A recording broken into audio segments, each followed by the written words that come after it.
Hello, everybody, and welcome to a video where I am going to be breaking down all of the Neon Dynasty draft previews from the first day of preview season. So by draft previews, I mean the commons and uncommons, because those are going to have the biggest impact on draft. If you do enjoy this video, remember to hit that thumbs up button, subscribe to the channel for more draft content, including plenty of Kamigawa Neon Dynasty, and comment below with your questions, thoughts, and feedback.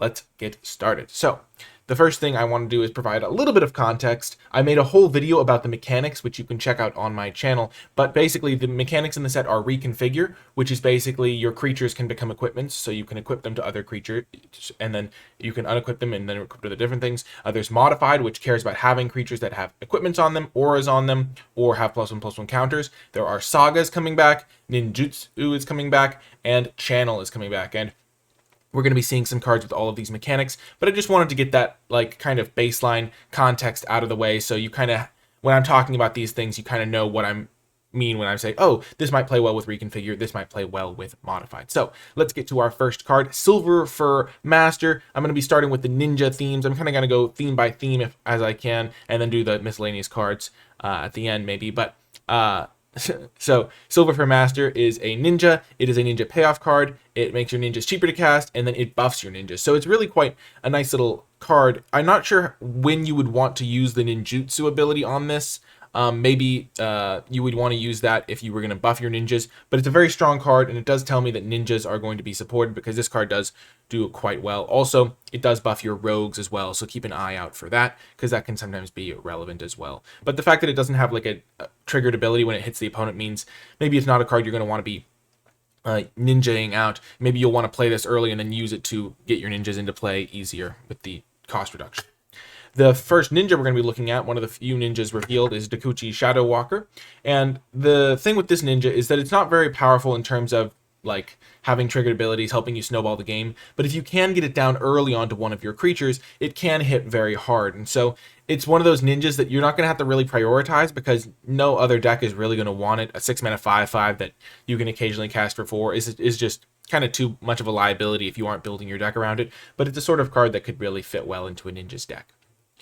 Next is Covert Technician. This one, again, doesn't seem overtly powerful. 3-mana 2/4, not the greatest stats. 2-mana 2/4, pretty nice, but you do have to bounce one of your creatures, so you're going to have to pay that mana down at some point. And then putting an artifact into play can get you some mana advantages, but we're going to have to see how many cheap artifacts. There are a few that have already been revealed that could be pretty good to put into play, but it's not really overwhelmingly powerful. It is worth noting that if you do like buff its power, like if you have the Ninja Lord in play or something like that, you're going to be able to put bigger artifacts down, but we'll have to see how big of a role artifacts play in the set. There are some color combinations that seem like they're going to care more about artifacts for sure.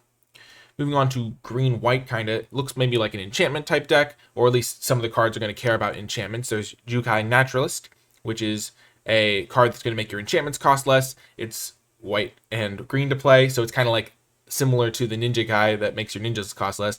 2-mana 2/2 lifelink, just a solid card.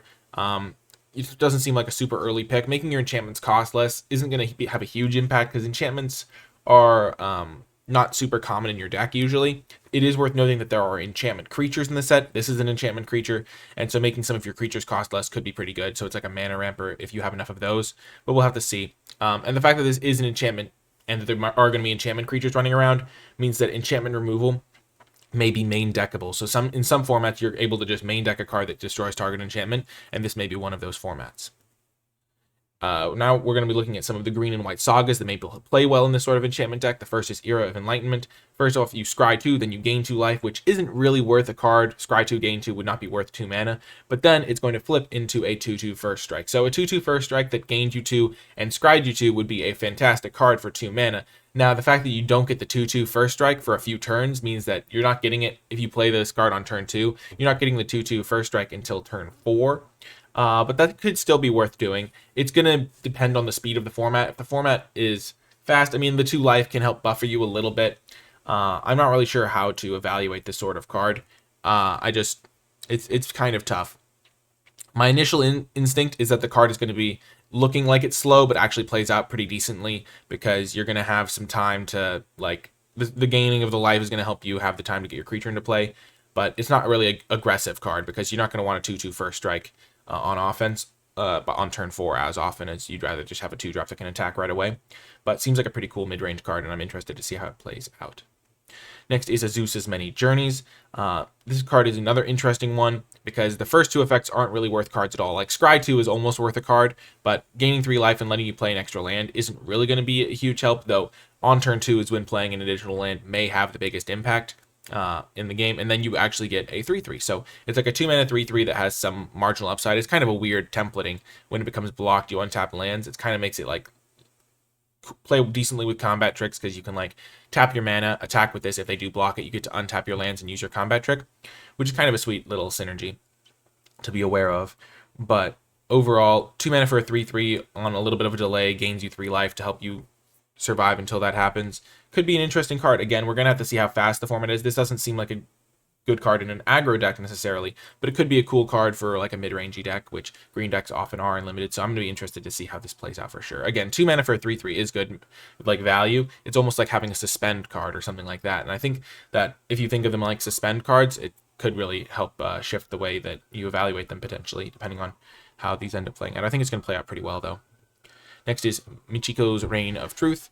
This one's a little bit interesting. It buffs your creature, so it's not like really, it's kind of like having an equipment or an aura, but it doesn't like actually work with modified. But you just give a creature +1/+1. If you have enough enchantments, you're gonna and it doesn't count enchantment creatures. So if you have a few enchantment creatures, maybe you're giving a creature like +3/+3, which can actually be pretty powerful and shouldn't be overlooked. And at the baseline, it gives +1/+1, and it counts artifacts. So if you have a few of those running around, so it could actually be doing some decent work, and then it'll flip into a creature that has +1/+1 for each artifact. So it's at baseline a 1/1 because it's an enchantment creature itself. But if there's enough enchantment creatures running around, this could be like easily like a 4/4. And again, it only costs 2 mana to cast. So this card actually looks like it has a lot of potential as well if you are in the right deck for it. You can't just throw this into a random deck and expect great things because it's going to give +1/+1 for a couple turns and then be a 1/1. But if you're getting this to be like a 3/3 and buffing a creature for 3/3, that's actually pretty powerful. So I think this card has a lot of potential. Next up is Boseiju Reaches Skyward. It's another pretty cool one. It searches up for 2 forests, so you're getting some card advantage out of it right away. Then you can put a land card from your graveyard, which you're probably not going to want to do all that often. It's not even that easy to get land cards into your graveyard, generally speaking.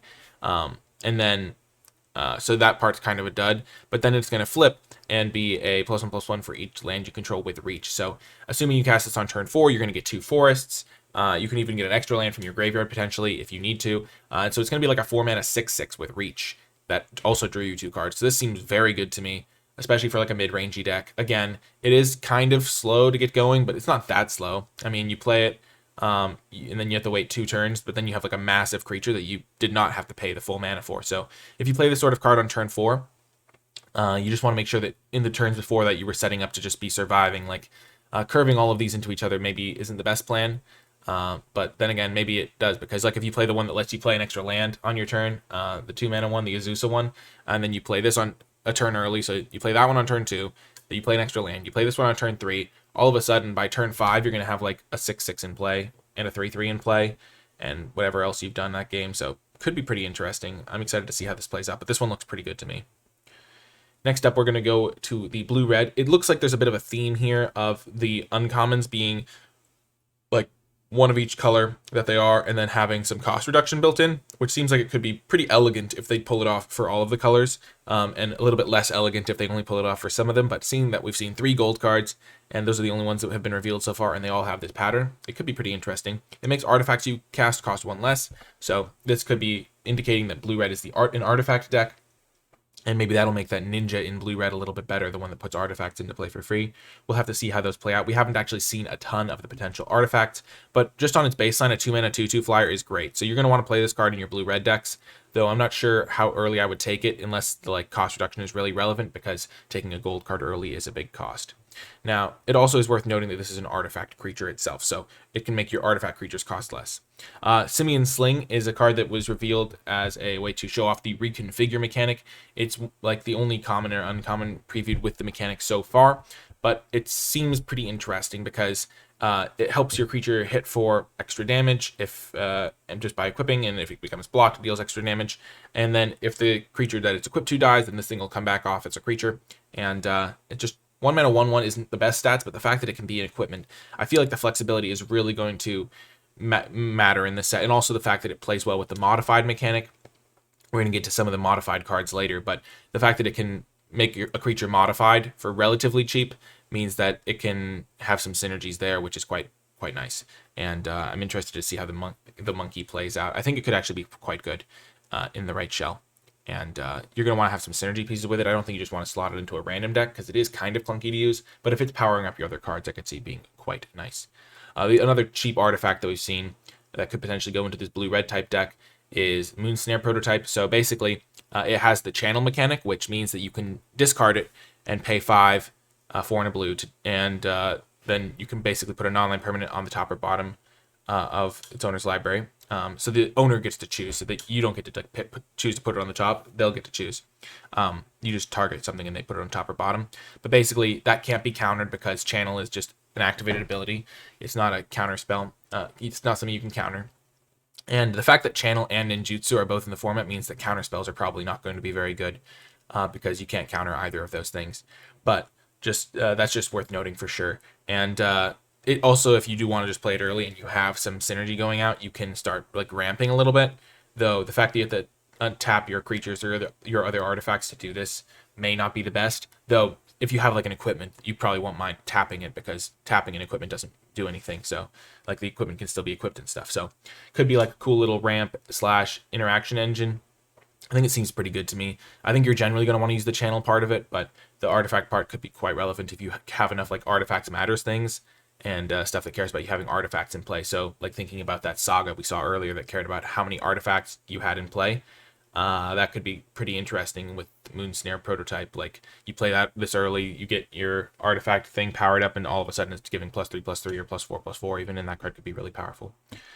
Next up is Aki Emberkeeper, the first card we've seen with modified in this little presentation I made. I just decided to kind of go theme by theme, and modified is a really interesting one. This one is an enchantment creature, so keep that in mind. If creatures are enchantment creatures or artifact creatures, I think main decking artifact and enchantment removal could be quite good. But again, whenever, and also with sagas and things like that, and equipments, whenever a non-token modified creature you control dies, create a 1/1 colorless spirit creature token. So that's pretty nice. If you have an equipment especially, it means that whenever they kill your equipped creature, you're going to be able to get a 1/1. Now, it's worth noting you don't get the 1/1 if you're just equipping the 1/1 spirit creature you're getting, but if you're equipping your normal creatures, you'll be getting extra 1/1 spirits, which you can still put equipments on, you just won't get extra 1/1s. And it is a 2-mana 2/1 already, and overall this card seems quite good to me, as long as you have some ways to put equipments especially onto your creature. I think equipments are the best with this one. Having +1/+1 counters on your creatures is already nice.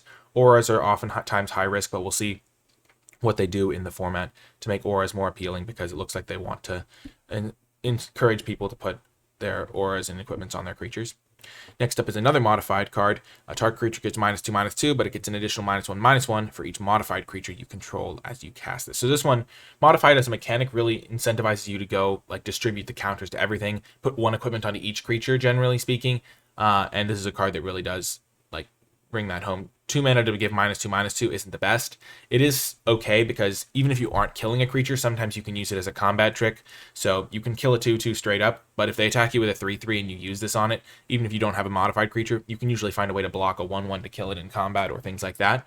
But if you do have some modified creatures, this could be a really good payoff for that sort of thing, because 2 mana, there's no cap on it. If you have a few artifacts that are equipped to your creatures, or a few equipments, or a few +1/+1 counters going around, then you could potentially get like -4/-4 for 2 mana, and it's pretty easy to cast. So it's like a Grasp of Darkness variant at that point, and that's pretty powerful. So this card's really going to vary in power level, but I think it starts off with a decent baseline, and it could be very good in the right deck. So pretty interesting design, and I really like the kind of way it looks like it's going to play out pretty interestingly. Next up is an equipment that you can use to get modified going, Ancestral Katana. On its baseline, not a very good equipment, +2/+1 and equipped 3, and you have to pay 2 to cast it, but it looks like it's going to reward you if you have samurais or warriors, because and those cards attack alone, and when they do, you can pay 1 and you attach the katana to it. And there is a card we're going to see later that is a samurai, I believe, is either a samurai or a warrior, that rewards you for attacking with a creature alone. So that could be one of the themes of a samurai warrior deck, is if the creature attacks by itself, which is kind of interesting. Like the samurai like goes out into the field by itself to do its thing, and that could be interesting to see how it plays out. And yeah, so I think that Ancestral Katana is going to be really nice as a card because it's only going to be good in that one specific deck, so you should be able to get it there if you want it. So, or maybe there's just going to be Samurais and Warriors all over the place in your white deck, so you're just going to be able to play it in any white deck and just put it on your white creatures. But +2/+1 is pretty decent stat bump, especially if you're getting it for cheap, and it does work with Modified. So I'm immediately always looking for the way the Modified cards are going to play out here, because Modified seems like it could be a very important mechanic, so all equipments immediately get some consideration from me. Another way that you can trigger your Modified is by playing Aki Warpaint, which is inherently a very bad card, I would say. +2/+1 for 1 mana is not a great effect, but if you have enough Modified stuff and you're getting like real benefits from it, I could see this card making the cut if you have enough payoffs for it. It's the sort of card that's really bad in every deck except the Modified deck that's like going super hard on Modified. We have yet to see whether that is something that is supported, whether there's enough like actual payoffs that are going to like pay you off an actual card advantage, like draw a card for every Modified creature you control or something like that, in which case Aki Warpaint could have a home. But if there's just like random small things like getting an extra 1/1, this card's probably not going to be worth playing. The only green common or uncommon we've seen is Greater Tanuki. It's a pretty powerful card, though. It can fix your mana, which is really nice, and also just be a nice top-end card. It is an enchantment creature, so if enchantment removal is running around in the main decks of a lot of decks, like if people are main decking enchantment removal and artifact removal, then Greater Tanuki would suffer a little bit, because them killing your big enchantment creature with a like cheap enchantment removal spell is kind of a problem. But 6/5 trample, that also has a lot of upside, seems quite powerful, and it can even fix your mana, so could lead to some cool like splashing around and things of that nature. And I'm excited to see how this plays out. It also is a card, the difference between 6 mana and 5 mana is quite significant, so this sort of card plays really well with the cost reduction from the green-white guy. So like if you have one of those in play and you make this cost 5 mana, it actually does make a meaningful difference. Moving on to the rest of the sagas, A Life of Toshiro Umezawa. It's pretty like interesting. It's like just like Umezawa's Jite, which is pretty cool. So you get the +2/+2. You can give a creature -1/-1, or you can gain 2 life, which is quite nice. So you can basically snipe a couple things. I think this card looks quite like, it's pretty interesting. Basically, you're going to want to be able to kill a creature with the -1/-1 effect. You're generally not going to, but because it's going to flip into a creature, you don't have to worry about that as much. So giving a creature +2/+2, or even just gaining a bit of life, could be fine. And then eventually it's going to flip into Memory of Toshiro, which is a 2/3, and then you can like cast extra, you can like use it to ramp out instants or sorcery. So the fact it's like a 2 mana 2/3 that also has like could potentially gain you 4 life, or like kill something, or buff your creature. So it seems like a very good card. Again, it's not like the perfect card for an aggressive deck, but it's also not the worst, because it can give your creatures +2/+2 for a couple turns to push them through. It reminds me of the, it's like a more reliable version of the enchantments and artifacts one in white that we saw earlier, where that one was, it's going to give +1/+1, but it could give unlimited +1/+1 for each artifact and enchantment you have. This one's going to give +2/+2, or it can be flexible and give -1/-1 to a creature and kill it. Keep in mind, you can play it post-combat to give them -1/-1 if you want to finish something off as well. So it could play well with ninjas in that way. But yeah, it's a pretty interesting one. I think it's a really cute design as well. Good homage to Umezawa's Jite. And then the Memory of Toshiro creature is pretty solid. Again, an enchantment creature, so keep that in mind. Next is the Modern Age. So you get to loot a couple times, so filter your draws for 2 mana, and then you get a 2/3 flyer. So pretty simple card. It's an enchantment creature again. I'm going to be really on the lookout for enchantment removal. Like if there's like a 1 mana spell that kills an enchantment, that could be really good in this format. They probably wouldn't print that because it would really wreck people a lot, but I'm going to keep my eyes open for those sorts of things. But this card seems pretty good to me. A 2/3 flyer for 2 mana is great. Drawing and discarding a couple times is going to help smooth your early game draws. Again, this one's probably not the best in an aggressive deck, which I've said for a lot of these, but the fact that it's just going to be a nice mid-rangey card. It looks like this format, like so far, hasn't seemed overly aggressive in the cards we've seen, but there are a few that could potentially like take over, and it looks like yeah, this sort of thing, you're going to be getting like the card for cheaper than you would normally. Like 3 mana for a 2/3 flyer would be pretty reasonable. Like you'd pay that pretty happily. And the fact that you're getting for 2 mana and a couple of loots tacked on is pretty great. So if you have this sort of card in your deck, save a couple lands so that you can discard those. But overall, looks like a pretty sweet card. The Shattered States era, another saga. I just wanted to put all the sagas at once after I got through the thematic green-white ones. This one's really cool. So you pay 5 mana, you gain a creature, and it gains haste. So you get to like only control it till end of turn. You don't control it until the saga leaves play. which is worth noting because there was a saga in Theros Beyond Death where you got to keep the creature until the saga left play, the Crowan War, and the Shattered States era, you have to give it back. But you then get to buff all your creatures, and then after that, you get to flip this into a 3/3 Trample Haste, which is pretty cool. So basically, you get to steal their creature and hit them with it, and then you get to buff all of your creatures, and then you get an actual creature out of it. It's worth noting that a lot of the times when you're stealing your opponent's creature, this is like the sort of effect that you cast as like the last spell in your hand anyway. You don't like cast it on turn 3 usually. So this seems like the sort of thing where it actually is going to play out really, really well because you're going to be curving out. You're going to be playing an aggressive game plan. And then this will be like the last card you cast out of your hand on turn 5. You steal their 5-drop. You attack them with all of your stuff. And then the next turn, they get their 5-drop back. But then you also are going to be buffing all of your creatures so you can potentially attack past it with a couple things anyway. And then you finally are going to get a 3/3 Trample Haste to like close the deal, which seems pretty good. I think this card looks quite good to me. I'm excited to see how it plays out. It is a 5-drop, so you can't like take too many of them maybe. But it definitely looks really interesting, and I'm excited to see how it plays. I think it looks really like a cool design. I think it's really cool space. A lot of situational effects that you maybe wouldn't be able to just put in your deck, but because that you end up with a creature after a couple turns, it's potentially more playable. So I'm really excited for this one. I think it's really cool. Next up is Behold the Unspeakable, a pretty cool callback to the like Unspeakable, which was a card in the original Kamigawa block. It was like if you cast like Peer Through the Depths and a couple of other like Sifting Sands or something like that, and like there was like 3 cards. If you cast them all in the same turn, you would be able to like tutor for the Unspeakable, which is a like cool homage. So basically, you get to like be defensive, make it so your opponent can't really attack you. It's really hard to attack when your creature get -2/-0. And then if you have like a few, like if this is like the last card you cast in your hand, you might be able to like get 4 cards out of it. Otherwise, Scry 2, Draw 2 is pretty reasonable for 5 mana, especially because you're going to be able to flip it into a pretty reasonably sized creature. So on turn 5, if you cast this, it's pretty reasonable to expect that you'll have a couple cards in your hand still. So you'll probably only do the Scry 2, Draw 2. It's worth noting that sagas trigger after your draw step, so you're going to probably have at least 1 card in your hand. So you have to cast it as literally empty-handed to get the draw 4, which isn't going to happen as much. But Scry 2, Draw 2 is still reasonable. The fact that it helps stabilize you a little bit is pretty nice as well. And I think it's nice that the Scry 2, Draw 2 is the second effect, because when you cast your 5 mana like kind of do nothing draw spell, you fall behind on board. But this one, instead of falling behind on board, you get to shrink your opponent's creature, so you don't take a lot of damage, or you take no damage if you have a blocker or 2. And then you get to draw on your next turn when you have all of your mana untapped, and then it's going to flip into a pretty big creature, flying trample that gets +1/+1 for each card in your hand. If you've been saving your cards after you did your Scry 2, Draw 2, like not playing excess lands you don't need, you could easily have this be like a 4/4 flyer, and that seems really good. This card seems really sweet to me, and I'm really excited to play it. I think it's really powerful, and it's going to be a pretty high pick, it looks like. It is an enchantment creature, again, worth noting. All of these sagas are flipping into enchantment creatures. But it is worth noting because, again, enchantment removal could be premium. Next up is Spirited Companion. It is a 1/1 dog that draws a card when it enters the battlefield for 2 mana. It's an enchantment creature.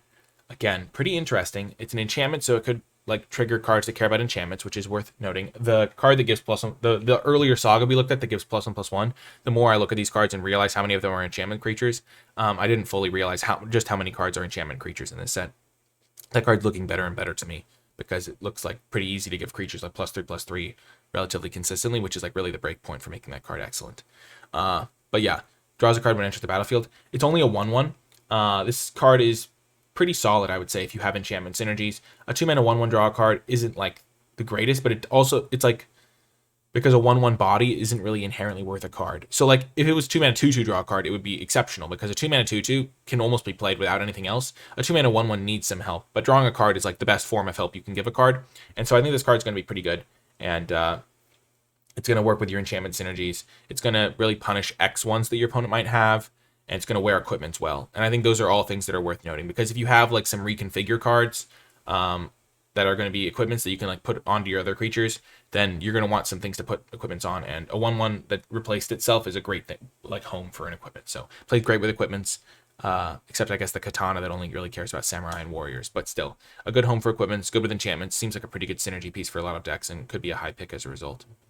Next up is Tamiyo's Completion.